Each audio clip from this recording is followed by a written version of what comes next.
The icy river water filled her lungs as the current dragged her downstream, her wedding dress billowing around her like a shroud. Her last thought wasn't of family, but of the man who put her here, the man she was supposed to marry. Isaac Vance saw something white in the churning water of the Snake River. He thought it was a log at first, maybe a dead animal. But as it drifted closer, his blood ran cold. It wasn't a log. It was a woman in a wedding dress. Without a second thought, he plunged into the freezing current. Years of ranch work had made him strong, stronger than the river. He fought his way to her, grabbing her by the waist as the white dress tangled around them both like a net.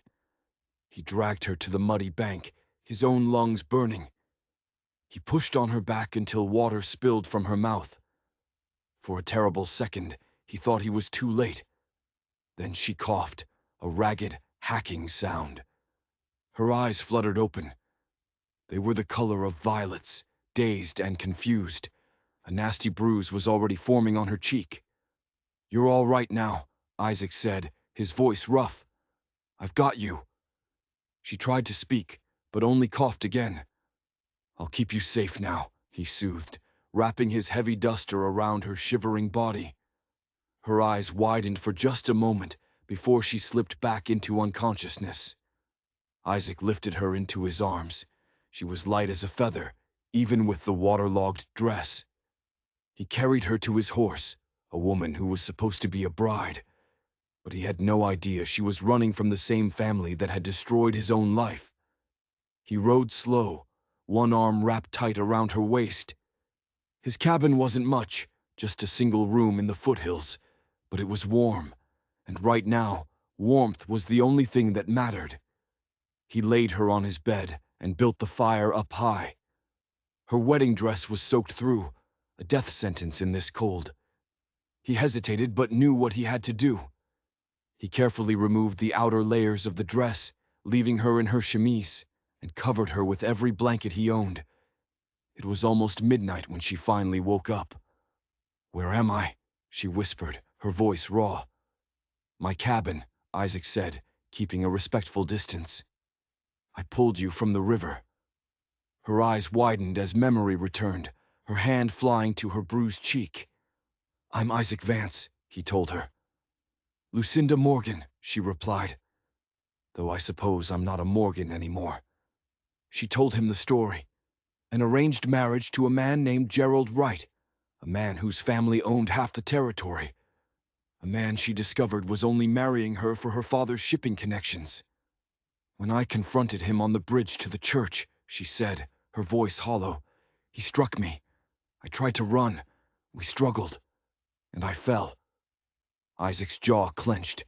The Wrights. He knew the name all too well. They weren't just powerful. They were poison. "He'll pay for this," Isaac said, his voice a low growl. "No," Lucinda pleaded. "You don't understand. They're too powerful." But Isaac wasn't listening. He had his own reasons to hate the Wrights, reasons buried so deep he rarely spoke of them. This wasn't just about saving a stranger. This was about old ghosts. "You need rest," he said, his tone softening. "Thank you for saving me," she murmured, sleep pulling her under again. "You said something when you pulled me out.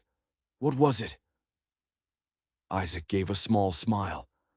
"I said I'd keep you," he told her, "and I meant it." The next few days were a blur of recovery. Isaac was a gentle caretaker, brewing willow bark tea for her pain. On the third morning, he came back from town with a simple calico dress and sturdy boots. "Figured you might want something other than a wedding dress," he said. When she changed and came outside, Isaac had to catch his breath. The simple dress, the practical braid in her dark hair. She looked like she belonged here. Not like some Boston lady, but like a woman of the West. "What will you do now?" he asked. "I can't go back," she said. "My father would just send me back to fulfill the contract." They talked for hours. He learned about her life in Boston, a cage made of money and expectations. She learned about his. "I had a wife once," he said, staring into the fire. "Eleanor, a fever took her our second winter here." Lucinda saw the pain in his eyes, the deep loneliness he tried to hide. "After she died," he continued, "I came out here, as far away from people, from memories, as I could get." But he left one part out. He didn't tell her that the doctor who had treated his wife, the one who said nothing could be done, was on Howard Wright's payroll. He didn't tell her about the suspicion that had gnawed at him for years, the feeling that his wife's death had been too convenient for the Wrights, who had been trying to buy his land for its river access. He didn't tell her because he couldn't prove it. It was just a ghost story he told himself in the dark. As days turned into weeks, a routine settled over the small cabin. Isaac taught her how to tend the garden, how to shoot the rifle he kept over the door. She, in turn, brought an order to his quiet life he hadn't realized he was missing. The space between them grew smaller, charged with an unspoken current. One morning, Isaac rode to town for supplies. "I should be back by nightfall," he said. Lucinda was hanging laundry when she heard the horses. Her blood ran cold. It was Gerald Wright, with two of his father's men behind him. His handsome face was a mask of cold fury. "So this is where you've been hiding," he sneered, dismounting and walking toward her. "Playing house with some saddle tramp." "What do you want, Gerald?" she asked, her voice steady despite the fear. "What's mine?" he said. "Your little stunt embarrassed my family. You're coming back with me. Your father insists the contract be honored."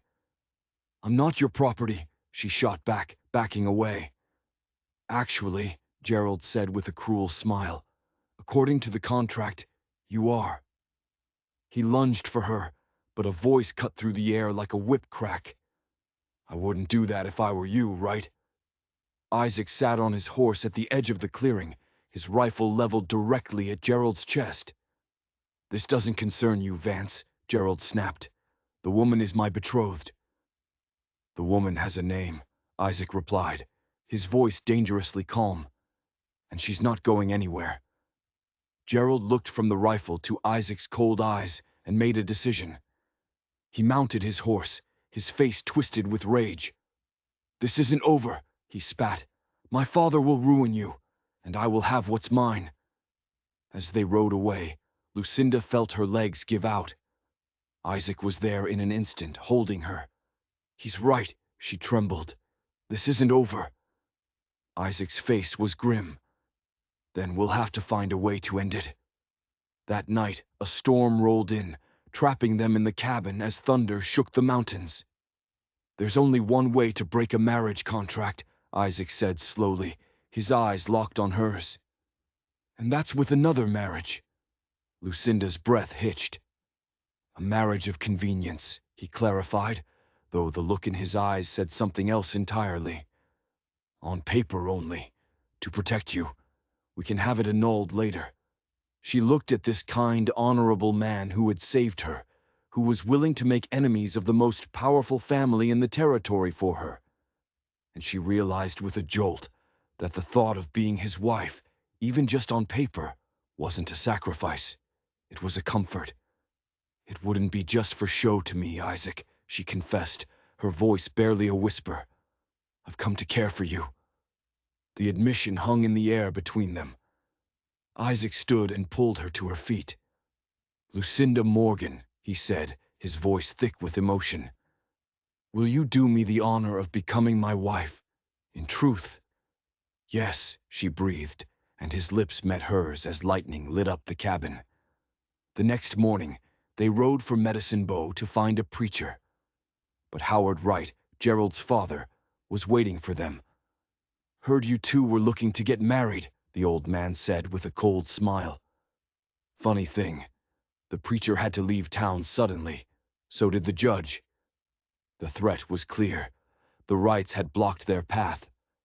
But the general store owner, a good man who hated the Wrights, told them of a circuit judge in the next town over, a man named Blackwood who couldn't be bought. They rode hard, knowing Gerald and his men were likely on their trail. They made it to Buffalo just as the judge was closing his office. He heard their story, his eyes glinting with anger. "I've never had much use for the rights," he grumbled. "Let's get this done." In a dusty office with strangers as witnesses, they became husband and wife. As Isaac slipped a simple gold band on her finger, Lucinda felt a surge of hope. The signed marriage certificate was more than a piece of paper. It was a shield. "Well, Mrs. Vance," Isaac said as they stepped into the sunlight, a slow smile spreading across his face. "Take me home, husband," she replied. Their return to the cabin was a joyous one, but it was short-lived. As they crested the last hill, Isaac pulled his horse to a sudden stop. The cabin door was broken, hanging from a single hinge. The garden was trampled, the chicken coop smashed to pieces. Inside was a scene of total destruction. Everything they owned was broken, slashed, and ruined. Driven into the center of the wooden table was a hunting knife pinning a note. Isaac pulled it free and read the words aloud, his voice tight with fury. "A wedding gift. This isn't over." "They're trying to scare us off," he said, crumpling the note. "To make us run." "What are we going to do?" Lucinda asked, her heart sinking. Isaac looked around at the wreckage of their home, then at her, his wife. A hard resolve settled on his face. "We rebuild," he said. "This is our home, and I'll be damned if I let the rights drive us from it." But this was more than just intimidation. Lucinda had a feeling the rights weren't just angry about a broken contract. They were desperate, and she was starting to wonder why. What secret was hidden on this small patch of land that made the most powerful family in Wyoming so determined to get it? They started to rebuild, and word of what the rights had done spread through the territory. People were tired of the family's tyranny. A neighboring rancher showed up with chickens. The store owner sent a wagon of supplies. They weren't as alone as the Wrights wanted them to be. A month later, a letter arrived from Lucinda's father in Boston. She opened it with trembling hands. He was shocked at what had happened, and he was cutting all business ties with the Wrights. He was even sending money to help them get back on their feet. And then came the twist. "He says he's coming to visit," Lucinda said, her eyes wide. "In the spring. He wants to meet you." The news was a shock, but a welcome one. It felt like they had finally won. With the money her father sent, they bought more cattle and expanded the small cabin. As winter set in, Lucinda discovered she was pregnant. Their joy filled the small home, a light against the cold darkness. Life was good. It was peaceful. But the peace was a lie, and the storm was far from over. Spring arrived, and with it, Lucinda's father. Henry Morgan was not the man she remembered. He was colder, his eyes assessing everything: the land, the cattle, Isaac, with a businessman's calculating gaze. He was polite, but there was no warmth. Then, on the third day of his visit, the other shoe dropped. "I've come to take you home, Lucinda," he said, his voice flat. "This little adventure is over." Isaac and Lucinda stared at him in shock. "What are you talking about?" Isaac demanded. "We're married. This is her home." "A marriage of convenience that has served its purpose," Henry replied, not even looking at Isaac. "I've made a new arrangement with Howard Wright, a much more profitable one for both of us. The original contract will be honored." The betrayal was so sudden, so absolute, it stole the air from Lucinda's lungs. Her own father. He hadn't been helping them. He had been playing them. "The money you sent," Lucinda whispered, "was an investment," Henry finished, "to ensure the property was in good condition before it changes hands. The Wrights don't just want the marriage, Lucinda. They want this land. Apparently, there's something quite valuable underneath it. Gold. It had always been about gold.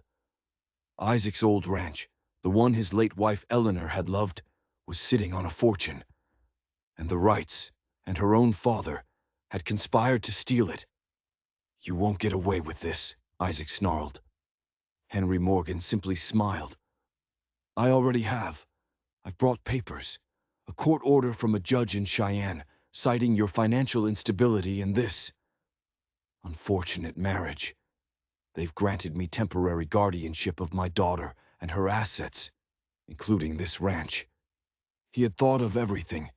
He had used their love story, their fight for freedom, as a tool to disarm them. And now, he was here to collect. They were trapped. Her father had legal documents and the backing of the most powerful family in Wyoming. He had even brought his own men, who were now posted around the cabin. They were prisoners in their own home. You have 2 days to pack your things, her father said. You'll be on the next train back to Boston. Mr. Vance can fend for himself. The cruelty was breathtaking. He was going to leave Isaac with nothing after everything he had done. But Lucinda wasn't the same woman who had left Boston. The West had made her stronger. Her mind, once trained on literature and high society, was now sharp, analytical. And something her father said didn't add up. How did you know about the gold? She asked, her voice calm. Henry hesitated. Howard Wright had the land surveyed years ago. Before Isaac even owned it, she pressed. Why would he do that? He was interested in purchasing it, Henry said dismissively. But Lucinda saw a flicker of unease in his eyes.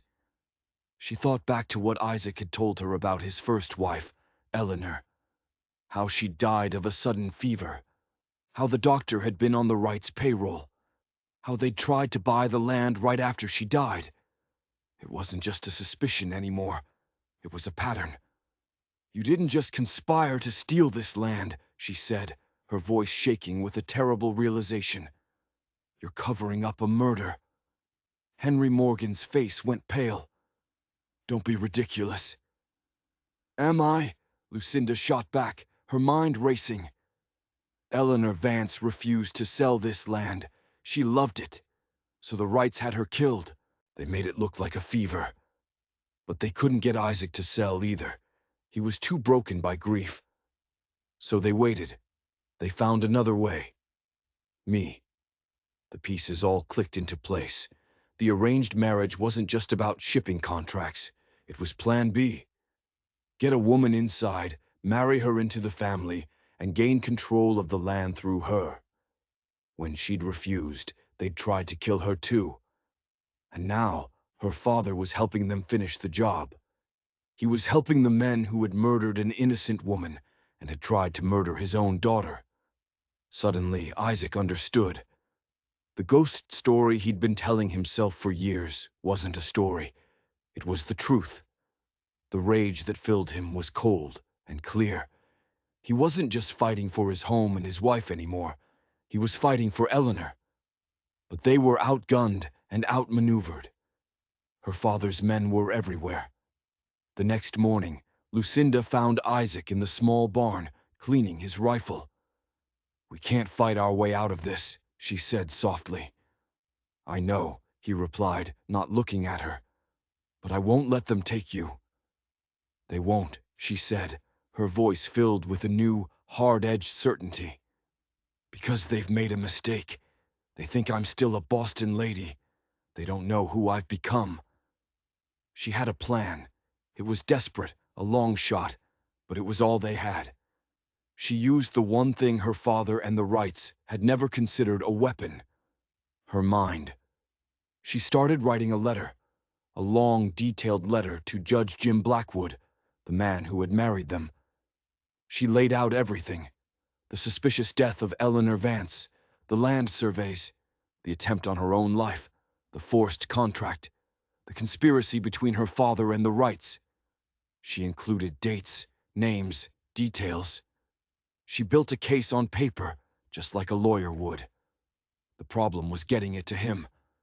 Her father's men watched their every move. But they had one ally, Mr. Henderson, the store owner in Medicine Bow. Isaac knew a back trail, a dangerous path through the mountains that would avoid the main road. That night, under the cover of a moonless sky, he slipped out of the cabin. It was a race against time. He had to get the letter to Henderson, who would telegraph the judge before her father forced Lucinda onto that train. The next day was a blur of tension. Lucinda packed slowly, playing for time, her ears straining for the sound of approaching horses. Her father grew impatient, his cold mask starting to crack. "The wagon will be here in an hour," he snapped. "Be ready." Just as a large wagon pulled up to the cabin, ready to take her away, they heard it. The thunder of dozens of horses. They weren't her father's men. They were ranchers, townsfolk, the very people the Wrights had bullied for years. At their head was Judge Blackwood, a shotgun resting across his saddle.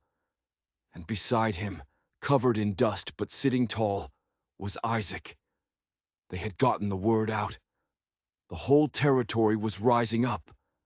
Howard and Gerald Wright, who had arrived with the wagon, saw their power evaporate in an instant. The men they had paid turned on them. The sheriff, who had always been in their pocket, suddenly found his courage and placed them under arrest. Lucinda's father stood frozen, his face a mask of disbelief, as Judge Blackwood read from Lucinda's letter, his voice booming across the yard. When he was done, he pointed a finger at Henry Morgan. "And you," he roared. "Conspiracy to commit fraud and accessory to murder. You'll stand trial with the rest of them." Justice had come to Wyoming. It wasn't swift or clean, but it was absolute. The Wrights and Henry Morgan were tried and convicted. The story of Eleanor Vance finally came to light, and the truth of her murder was laid bare for all to see. Their empire of greed and fear crumbled to dust. Months later, Lucinda stood on the porch of her home, rocking their newborn son, James. Isaac came and stood behind her, wrapping his arms around them both. The ranch was theirs, free and clear. Their future was their own. "I was thinking," Isaac said softly, his chin resting on her head, "about the day I found you in the river." Lucinda smiled. "You said you'd keep me, and you have." He knelt beside her chair, his eyes full of a love that had been forged in the fire. "Best promise I ever made," he said. The river had almost taken her life, but instead it had delivered her to the one place she was always meant to be. It had carried her home. If you enjoyed this story of frontier justice, don't forget to like and subscribe for more tales where secrets get uncovered and the guilty finally get what they deserve.